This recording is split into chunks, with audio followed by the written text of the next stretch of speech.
flashing to them, and not the type that gets you arrested. Now you're probably wondering what exactly is flashing, and it's a fair question, and you can look behind me, and that's a flashing, and right over here, that's a flashing right there. That's also a flashing, and if you're like, oh, that's just metal, well, you've actually solved it because it is just metal. You're absolutely right, it is just metal for the most part, but generally speaking, it's just a thin, impervious material. It's installed to direct water away from any vulnerable points. Could be on the roof, could be on the ground as well. On the roof, they're used around sensitive spots. And a chimney, for example, a chimney it's a sensitive spot because there's two planes that intersect. There's a horizontal plane and there is a vertical plane. And when those two intersect, at the point in which they intersect, that's a weak spot right there. That's a spot where when eventually your roof is going to fail eventually, and when it does, it's going to be around these spots even when a flashing is put down. A flashing, you can honestly think about it, it's an umbrella's edge, a plastic that's where it's a thicker plastic that's at the end, and that little thicker plastic at the end makes it easier for the water to just fall off and fly off instead of just sitting there and might migrate underneath the umbrella and stuff like that. So it's kind of like that. It's well, aside from the roof, it's on posts that are on the ground, and it's specifically on the bottom of the post. And why is it on the bottom of a post on the ground? And the reason for that is because that just happens to be where the most water is. The most water is generally on the ground or near the ground. It's because gravity, and eventually water falls. Either it comes from a cloud or a tree or wherever, but water falls. And when it does fall, it's going to be, you don't want it to be sitting around the post, or when it does inevitably sit down near the post, you have a little metal piece there. And that little metal piece is going to make it so that post that's underneath the metal doesn't get rotted, essentially.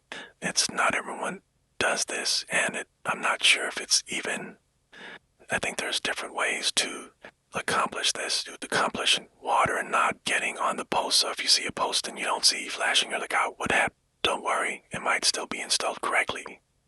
I know, sometimes I get scared too, but I just realized that there's a little piece that some people put. I don't know if it's ceramic, it might be metal or something, but it basically allows a little channel, and it's supposed to be a little bit more discreet than a piece of metal, and sometimes it's functionally better. If it's in an area where people might be stepping all over it or anything like that, then that might work best. So the future is now. So preventing rotting.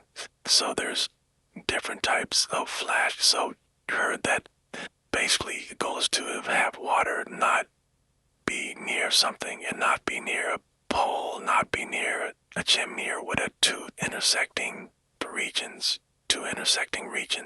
And you don't want water near those intersecting regions, or you don't want it there too long. So a lot of this has to do with grading. A lot of this has to do with the flashing is just like, it's insurance, essentially. It's not like the main show. The main show should be the fact that whatever the roof is sloped properly or the ground is graded properly, essentially. That should be the main. The flashing is just there for, it's there to help when water, because there's going to be some water that gets to the area. It's even if it's graded away.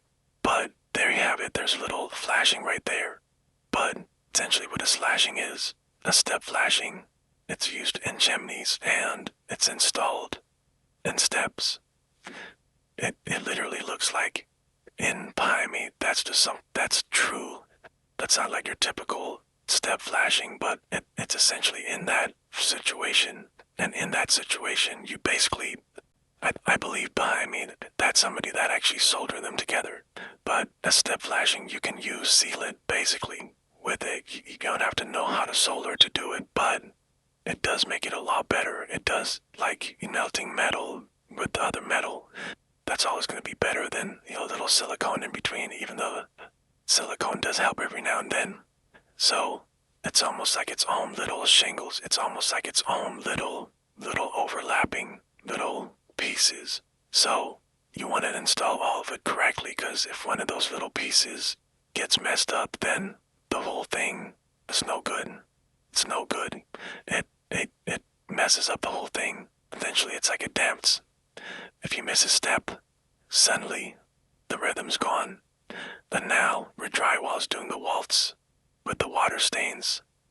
At least underneath, that is, underneath wherever in the roof that leak would have happened. So a counter flashing, it covers and sometimes it overlaps a base flashing to protect it in a sense.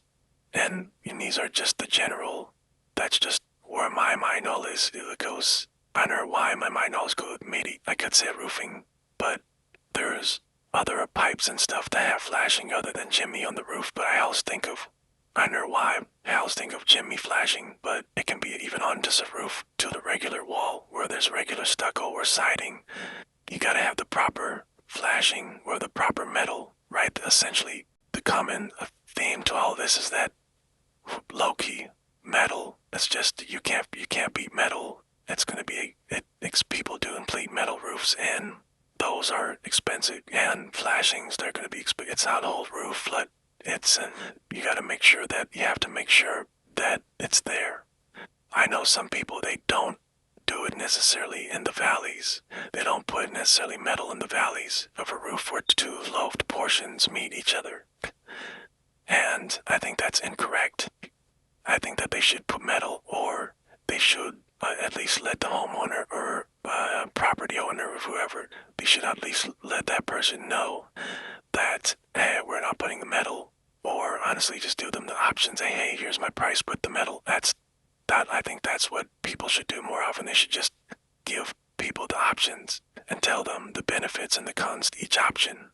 But anyways, speaking of roofing, you have trip edges, and those are just installed basically where the gutters are, just all along the edge of the roof, and it works. It's like the umbrella example. It works.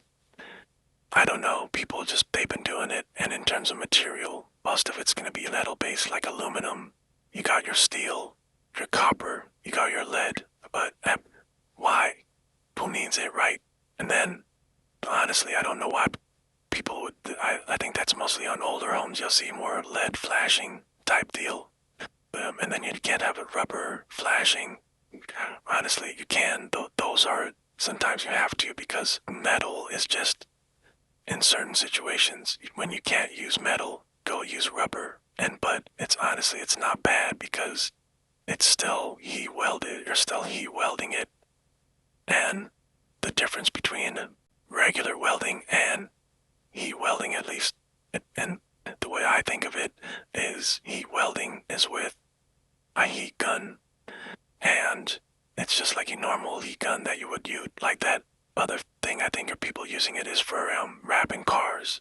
So same type of heat gun, and you put the heat gun where these two rubber situations meet on the roof, and that you make both of them just sticky. You can help both of them at the same time together, and that it's solid, and it works for the lifetime of a roof. It works for, it's really thick. It's very thick.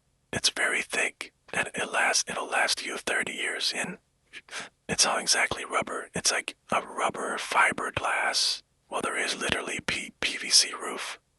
The one I'm thinking of is TPO, which it's very similar, but it's pretty much like rubber that has fiberglass in it.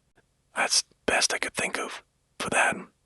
But essentially, you want to make sure it's all having the right order. You want to make sure that, and this is just like your manufacturers recommend and all that, but you want to make sure it goes under siding and over shingles, at least for shingles, but it's kind of similar with torch down and stuff like that. But honestly, when it comes to flashings, you just gotta have them.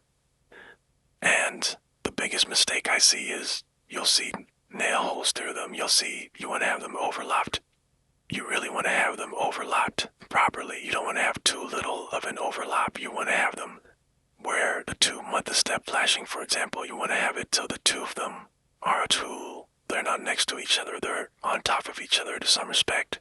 And as long as they're doing that, then that's a biggie. But as long as you do that, you'll get longevity. And longevity is really good. And longevity it's underrated. And I'll leave with that.